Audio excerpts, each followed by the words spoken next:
Seguimos con información a esta hora en ProMás. Ya estamos en un contacto vía Zoom con el doctor Hernán Rodríguez. Él es médico infectólogo. Doctor, muchísimas gracias por su tiempo. ¿Cómo está? Buenas tardes. Muy buenas tardes. Al contrario, el agradecido soy yo por la oportunidad. Bueno, estamos realmente preocupados porque en nuestro país estamos padeciendo la chikungunya, doctor. Hay mucha preocupación de la población en general, todos atentos siempre al reporte del Ministerio de Salud en este caso. Nos gustaría hacer unas consultas puntuales sobre lo que viene después de la chikungunya, pero para eso tenemos que entender primero, y me gustaría por favor que nos recuerde las etapas de la enfermedad para, bueno, y después ir viendo, ¿no? El qué pasa cada paciente en cada etapa de la chikungunya en este caso.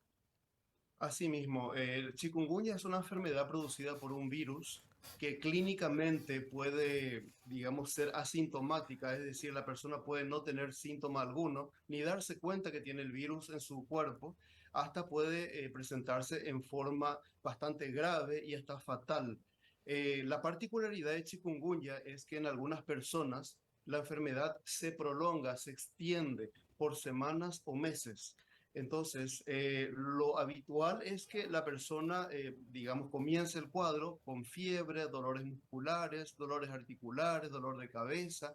Eso dura unos días y luego pasa, y luego pasa. Pero hay un porcentaje menor, pero si hablamos en términos absolutos, son muchas personas que tienen síntomas articulares, sobre todo con dolor, hinchazón de las articulaciones o los nudos, como dice la gente, y edema, o sea, hinchazón de manos, pies, tobillos, etcétera, por semanas y a veces meses. Y esto a su vez se puede presentar en forma continua o intermitente. El virus permanece en el cuerpo entre 5 a 10 días más o menos, y luego se va, desaparece. Pero la enfermedad, o sea, los síntomas, como dije, pueden persistir por mucho tiempo. Generalmente, si vemos las estadísticas, las personas que durante esa fase aguda, es decir, agudo significa reciente, de inicio, que dura entre 1 y 10 días, esas personas que tuvieron un cuadro muy, digamos, muy aparatoso, mucho dolor sobre todo, según las estadísticas, tienden a presentar un cuadro prolongado, subagudo, es decir, entre el día 11 y el día 90, o crónico, es decir, desde el día 91 en adelante. Así que depende mucho de eso en cuanto a la duración del cuadro. Así también las complicaciones que generalmente se observan en los primeros días son más frecuentes en personas que están en los extremos de la vida, es decir, niños menores de 1 año, adultos mayores de 60 años. Y ahí es donde el virus ataca diversos órganos, por ejemplo, cerebro, corazón, hígado, riñones y otros. Y bueno, ahí se pueden, el riesgo de vida puede estar presente. Y finalmente, aquellas personas que tienen cuadros prolongados, por específicamente el dolor de las articulaciones, hace que esas personas no se muevan. De hecho, el nombre chikungunya significa el que se encorva. Entonces, por esa posición encorvada por el dolor, la persona no se mueve mucho y los músculos pierden fuerza. Y eso va a requerir posteriormente inclusive hasta una rehabilitación, ¿verdad? O con fisioterapias para poder recobrar esa, digamos, esa motilidad, o esa movilidad normal y esa fuerza también. Doctor, hay muchos pacientes, y reportaba esto hoy Vigilancia de la Salud también, que de repente ante los síntomas ya no van a consultar. Directamente dicen, ah, no, esto a mí me duele mi muñeca, me duele mi pie, esto es chikungunya, yo ya nomás me voy a medicar porque no quiero ir a formar fila, no quiero ir a hacer esto, porque ya sé lo que me van a decir, porque ya sé qué medicamento me van a dar. ¿Qué le dice usted a esas personas como médico en medio de esta situación? Porque realmente yo también fui paciente con chikungunya, ya lo superé, gracias a Dios, pero es muy difícil de pasar, es muy doloroso y de repente hay gente que ya no quiere, si directamente no quiere acercarse al hospital. Así es, hay mucha gente y eso es lo que hace que exista un subregistro. Si vemos que hay, según las estadísticas, 100.000 casos notificados, eso hay que multiplicarlo por 100, perdón, por 5 o por 10. Entonces realmente estamos hablando de 500.000 personas o 1 millón de personas o más, realmente. Por eso justamente que estás diciendo, la gente decide no consultar. Bueno, entonces, ¿qué le puedo decir a esas, a esas personas? En realidad, lo que debemos entender es evitar ciertas medicaciones de una manera, digamos, o sea, la automedicación de ciertos medicamentos. Sabemos que cuando hay fiebre nos medicamos con algún antifebril, como un paracetamol o una dipirona, pero no toda fiebre puede ser chikungunya, puede ser también otras enfermedades, lo cual sí obliga a una consulta y algunos análisis confirmatorios. ¿Por qué? Porque mismo el dengue, por ejemplo, tiene contraindicado el uso de antiinflamatorios por el riesgo de sangrado. Sin embargo, chikungunya tiene dentro de sus medicamentos indicados a los antiinflamatorios. Esa es la primera razón para buscar llegar a un diagnóstico. Así también, justamente lo que hay que tener en cuenta son los signos de alarma. Los signos de alarma siempre yo comienzo diciendo, como signo de alarma importante, el dolor abdominal, el dolor de barriga, de panza. ¿Por qué? Porque mucha gente minimiza ese síntoma, dice, puede ser que comí algo que me hizo mal o tomé algún remedio y eso me hizo mal, se pierde tiempo y ese signo de alarma puede significar un cuadro grave, que después se puede complicar y poner en riesgo la vida. Entonces, dolor abdominal, náuseas persistentes, vómitos, ni qué decir sangrados o una pérdida del estado de conciencia o un deterioro del estado de conciencia. La persona se desmaya, está incoherente, está somnolienta, porque recuerden que estas complicaciones que solemos escuchar en los medios de comunicación, como las encefalitis, las nefritis, que son inflamaciones de los riñones que pueden desembocar en una insuficiencia renal que pueda requerir hasta diálisis, miocarditis, que es la inflamación del corazón. Bueno, todos esos son síntomas, o mejor dicho, tienen síntomas inespecíficos muchas veces, ¿verdad? Somnolencia, un dolor de pecho, de panza que uno no entiende. Bueno, entonces eso obliga a consultar para que se hagan los estudios pertinentes y se llegue a un diagnóstico y a un tratamiento oportuno. Entonces, ¿qué hacer? Al llegar al hospital, se debe mencionar, estoy con estos signos de alarma, entonces la atención debe ser inmediata y, por supuesto, descartar o confirmar digamos, las complicaciones. Me quedo con lo que decía, doctor, para destacar un poquitito, resaltar esa parte al principio. O sea, la medicación para chikungunya, en el caso de que tengas dengue y te mediques, te automediques en este caso, te puedes complicar más, puedes empeorar en este caso. Automedicación, de hecho, nunca se recomienda, ¿no? Pero es un signo que de repente a la gente que tiene miedo o le da pereza ir al hospital, hay que destacarle en este caso y recalcar. Asimismo, de hecho, la comunidad forma parte fundamental, yo diría que es el eje del manejo de este tipo de situaciones, de este tipo de enfermedades. Quiero recordar nada más, en el año 2014, llegó un militar de República Dominicana con un cuadro febril, estaba con fiebre, y en esa época había una epidemia en ese país por chikungunya y él se autorreportó al Ministerio de Salud.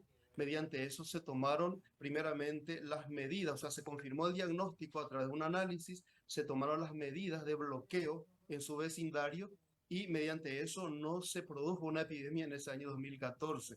Es decir, el papel, el rol que juega el ciudadano o la persona en el vecindario es fundamental.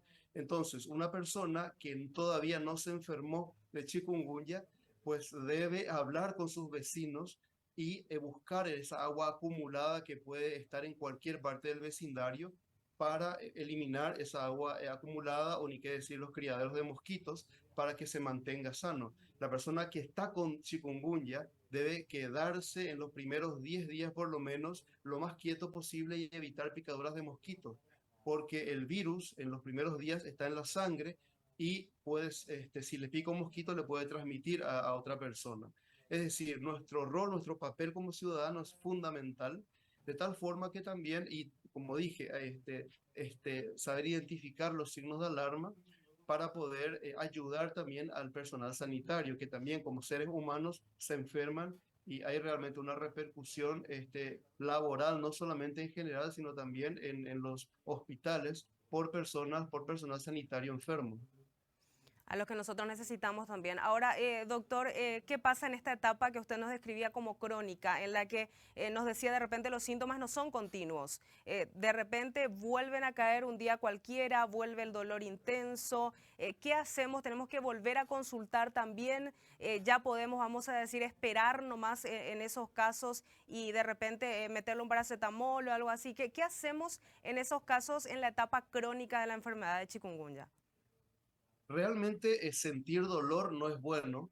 Muchas veces la gente dice, no, yo voy a aguantar este dolor, ¿verdad?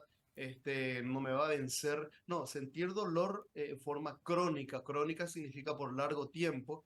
Lo único que puede acarrear es más dolor, porque esos dolores crónicos tienden a persistir. Entonces, lo ideal es tener un tratamiento correcto y por lo general los medicamentos ya son medicamentos específicos recomendados por los profesionales médicos. Ahí ya podemos hablar de antiinflamatorios esteroides, o sea, los corticoides, por ejemplo, que hay que entender, y estoy viendo, inclusive por las redes sociales se promocionan entre los amigos el uso de corticoides en forma inadecuada e indiscriminada. Por ejemplo, la prednisona o la dexametasona, que son nombres de corticoides que están en forma, digamos, única o en combinación con otros analgésicos dentro de los productos que se venden. Entonces, recordar que los corticoides son medicamentos de venta bajo receta. Eso lo tienen que saber en la farmacia y también la comunidad médica y los pacientes. Debe tener receta de tal forma que esos medicamentos, sobre todo en la fase crónica, sean dados de una manera responsable por los profesionales médicos. Igual consultar, en resumen, ir a consultar ante los síntomas, ante las recaídas, porque una característica, bueno, en mi caso, por ejemplo, que yo siento es que yo estoy súper animada, sin ninguna molestia en un día y de repente vuelven los dolores, inclusive la inflamación, en algunos casos, doctor. Entonces, volver a consultar si hace falta. Asimismo, no hay que cansarse. Esta es una, digamos, característica clínica nueva de la enfermedad. Si bien tuvimos una epidemia en el año 2015 con más o menos 4.500 casos, no tuvimos sintomatología crónica prácticamente. Ahora esta forma de presentación es nueva porque se trata de un genotipo diferente al que circuló en el año 2015. Entonces, eso hace seguramente que el cuadro clínico sea diferente. Entonces, ni los pacientes ni los profesionales médicos deben cansarse de hacer ese seguimiento profesional en forma continua por largo tiempo para que el tratamiento sea realizado de una manera correcta. Sobre el tema de los análisis de sangre, doctor, para las confirmaciones o no, en algunos casos, hoy justamente el Ministerio de Salud sacaba que ya no era necesario para los reposos, por ejemplo. ¿En qué casos, por ejemplo, un paciente debería exigir cuando, lo decía usted justamente recién, ni los pacientes ni los médicos? De repente, de ambos lados, todos somos humanos, nos cansamos y pasa como que rapidito, nomás porque son todos los mismos síntomas. ¿En qué momento, por ejemplo, un paciente debería exigir ese análisis, ayudando, por supuesto, al personal de salud ahí en ese sentido, de acuerdo a los síntomas y al estado en que se encuentre? En la práctica es una situación complicada, ¿verdad? En épocas donde no hay epidemia, sí, de hecho existen los análisis confirmatorios.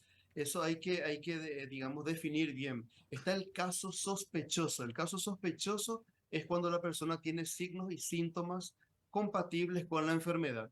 Pero como dijimos, la enfermedad tiene signos y síntomas no muy específicos. A veces se pueden confundir o se puede pensar, digamos, que se trata de otro cuadro. Entonces, caso sospechoso, signos y síntomas.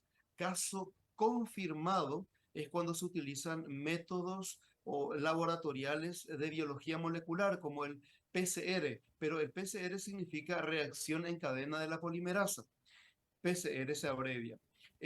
¿Por qué aclaro esto? Porque hay mucha gente que se confunde y dice, me hicieron la PCR, pero es otra PCR, es la proteína C reactiva, esa es otra cosa, es otro análisis que no tiene nada que ver. Entonces, la reacción de polimerasa en cadena es el análisis confirmatorio. Entonces, cuando sale positivo con ese análisis, es un caso confirmado. Y después hay una tercera definición que es el caso probable. Y el caso probable es cuando se hace análisis donde se detectan anticuerpos. Es decir, son las proteínas de defensa que nuestro organismo fabrica después de unos días para defendernos del virus, digamos. Entonces, está el caso sospechoso, signos y síntomas, caso probable, donde el análisis es con anticuerpos o detecta anticuerpos, y el caso confirmado es el análisis es el que se hace cuando se hacen análisis confirmatorios de biología molecular y se detecta el virus mismo. Doctor, muchísimas gracias por la clara explicación, por la paciencia, por estar reiterando y haciendo tantas aclaraciones en este caso, en esta tarde para la teleaudiencia de Canal Pro. Al contrario, el agradecido soy yo y saludos a toda la audiencia. Muchas gracias.